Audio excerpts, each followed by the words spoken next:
Alright, here is the first portion of another installment in my Super Ranking Extravaganza. This one is going to be, I believe, cases 13 and 14.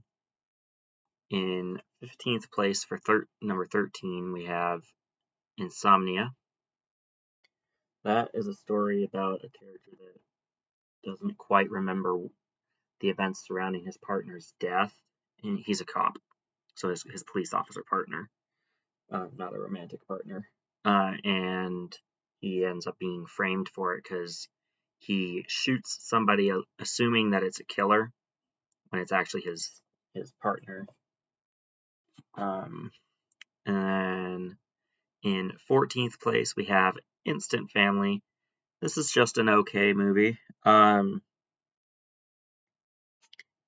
It's a story about adoption.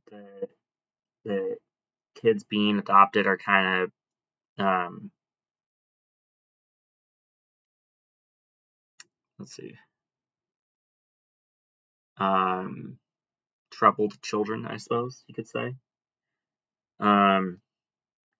In 13th place, we have Jexy, where Jexy is an AI used in the movie aboard someone's phone that makes his life miserable. In 12th place, we have Insidious Chapter 5, The Red Door. Makes me wonder if they're going to make it to Chapter 6, because Chapter 4 was called The Last Key, and then this one came out afterwards. So maybe they will, maybe they won't. They're making Scream 7, so why not Insidious Chapter 6? In 11th place, which I would be all for, by the way, I like the Insidious franchise. In 11th place, we have Interview with a Vampire, the movie. I clarified the movie because there is a show out by that same title now. But this one gets referenced in Deadpool 2.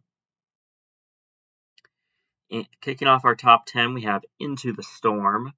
This is one of those storm chaser type stories like Twister or Twisters. So we got a lot of storm chasing fun in there.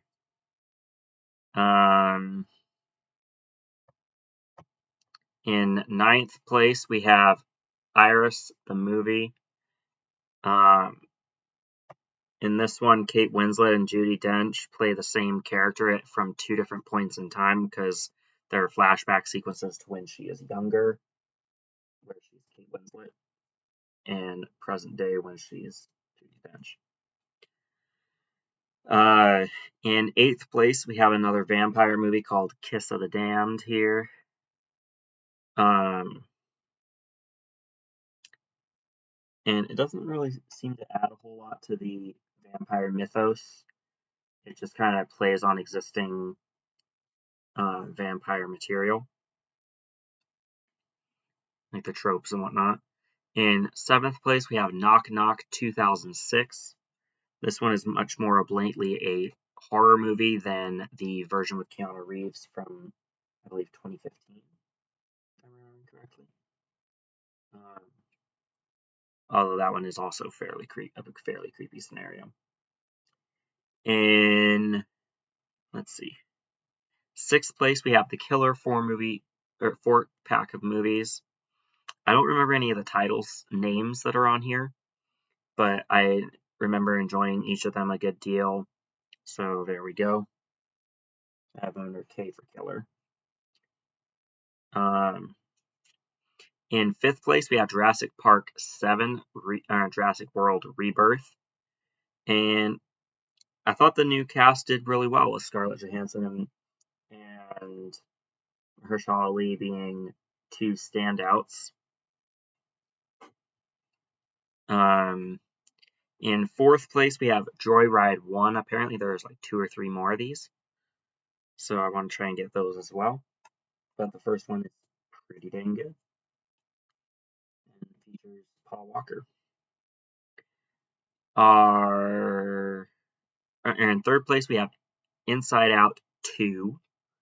I like the Inside Out movies because it gives you a glimpse into the workings of the mind and how emotions work to shape our minds and whatnot. And it's pretty cool. Runner up is It Takes Two. This is similar to a Parent Trap story where um, there's these two girls that are sisters and they try and get their uh, they're separated and each one tries to bring their parents back together after they met, after the two girls meet. So fun stuff.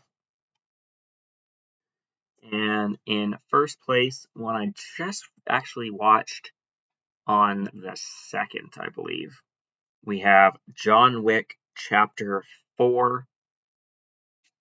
I've heard there's going to be a John Wick 5, which makes the end of this movie kind of like, okay, yeah, I mean, it ended in a way, but yeah. If you've seen John Wick 4, you know what I'm talking about because John Wick is allegedly killed or dies from injuries.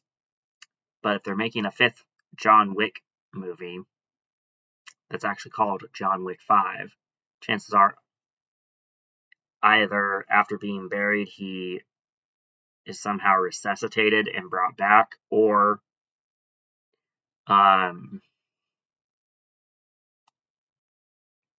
it could be like a cybernetic copy or something, I guess. I'll be back with another part here in just a moment, but I got to get it all set up and ready to go. So I'm going to pause here. You won't even notice I'm gone because it'll be that quick. Okay, this part's going to be quite a bit quicker because there's only, there's more than 6 titles being considered, but there's only 6 placements. So, in last place for this one, we have Ma from fairly recently, I think. Yeah, 2019 here. It's a pretty good movie, but I would like to see a follow-up, and there hasn't been one yet. In 5th place, we have Party with the Penguins of Madagascar. You kind of imply the of Madagascar part. And this is a holiday Penguins of Madagascar thing. Speaking of Madagascar holiday specials, we have Merry Madagascar in 4th place. I almost dropped the disc. My bad. In 3rd place, we have Love and Other Drugs. This is the story of how we got Viagra, apparently. In our runner-up here, we have Life Happens. That has the actress who plays Jessica Jones in it. And in 1st place is the Lake Placid franchise, of which my favorite, I think, is the either 1 or 2, followed by Legacy here. But yeah, all of these are pretty good numbers. Pretty good movies. Putting some of them lower in this ranking, especially with only 6 entries or like 6 placements, doesn't necessarily mean they're bad movies. It just means that when some of them are hard to place stacked against each other, and hopefully that is reflected in my placements of things. So yeah, hopefully you enjoyed this video. If you did, don't forget to like, comment, and subscribe. I found where my comments have been going lately. For some reason, it's been going to my emails in the social box instead of on YouTube itself. I'm not sure why that is, or like when that started, but it's something I discovered because I thought no one was commenting and just watching my stuff and be like, nice video, what did it? Not gonna say anything, but anyway. So I found out that is not the case. So I will be able to correspond in the comment section, probably, maybe. But yeah. Anywho, hopefully you enjoyed this video. If you did, don't forget to like, comment, and subscribe if you haven't already. And I'll catch you guys in the next video. Keep talking movies, because I know I'm going to. It's fun.